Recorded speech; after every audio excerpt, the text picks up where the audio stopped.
ലോകത്തിലെ ഏറ്റവും വലിയ പുരസ്കാരം കത്തിക്കരിഞ്ഞ ഒരു കഥയാണ്. ഐൻസ്റ്റീനിന് ഭൗതിക ശാസ്ത്രത്തിൽ നൊബേൽ പുരസ്കാരം കിട്ടിയ സമയം. ഒരുപാട് ആളുകൾ ലോകത്തിന്റെ പല ഭാഗത്തു നിന്ന് അദ്ദേഹത്തെ ആദരിക്കുന്നു.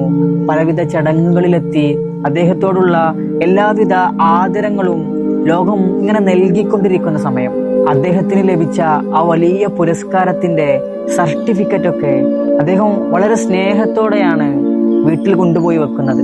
അങ്ങനെ കുറച്ച് ദിവസം കഴിഞ്ഞപ്പോ അദ്ദേഹത്തിന്റെ ഒരു സുഹൃത്ത് അദ്ദേഹത്തിനെ കാണാൻ വരികയുണ്ടായി.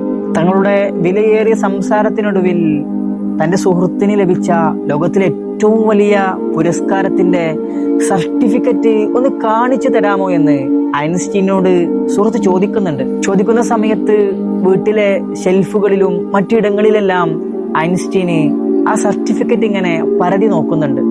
പക്ഷേ എവിടെയും കണ്ടെത്താനായില്ല. അങ്ങനെ തന്റെ വീട്ടിലെ ജോലിക്കാരിയെ വിളിച്ച് ഐൻസ്റ്റീൻ ഇങ്ങനെ കാര്യം പറയുന്നുണ്ട്. എന്നിട്ട് ചോദിക്കുന്നുണ്ട്, നിങ്ങൾ വീട് വൃത്തിയാക്കുന്നതിനിടയിൽ പേപ്പറുകളെല്ലാം കൂട്ടി കത്തിച്ച സമയത്ത് ഇങ്ങനെയൊരു സർട്ടിഫിക്കറ്റ് കണ്ടിരുന്നു. ആ സമയത്ത് ആ സ്ത്രീ വളരെ നിഷ്കളങ്കമായി മറുപടി പറയുന്നുണ്ട്, അയ്യോ സാറേ, ഞാൻ ആ സർട്ടിഫിക്കറ്റ് കത്തിച്ച് കളഞ്ഞ്. അത് നൊബേൽ പുരസ്കാരത്തിന്റെ സർട്ടിഫിക്കറ്റ് ആണെന്ന് എനിക്കറിയില്ലായിരുന്നു. കേവലം ഒരു പേപ്പർ മാത്രമാണെന്ന് കരുതിയിട്ടാണ് ഞാനത് കത്തിച്ച് കളഞ്ഞത്. ഇത് കേട്ട് ദേഷ്യം വന്ന ആ സുഹൃത്ത് ആ സ്ത്രീയോട് ദേഷ്യപ്പെടാൻ ഒരുങ്ങുമ്പോ ഐൻസ്റ്റീൻ പൊട്ടിച്ചിരിക്കുകയാണ് ചെയ്യുന്നത്. എന്നിട്ട് തന്റെ സുഹൃത്തിന്റെ തോളിൽ തട്ടി ഐൻസ്റ്റീൻ പറഞ്ഞു, സുഹൃത്തെ, സാരമില്ല, ആ സർട്ടിഫിക്കറ്റ് ഒരു കടലാസ് കഷ്ണം മാത്രമാണ്.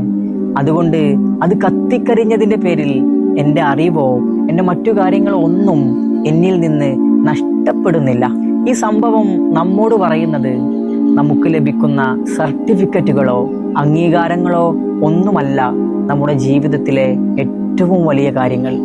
മറിച്ച് നല്ല വ്യക്തിത്വത്തിന്റെ ഉടമയാവുക എന്നുള്ളതാണ് നമ്മുടെ ജീവിതത്തിന്റെ ഏറ്റവും വലിയ അംഗീകാരം.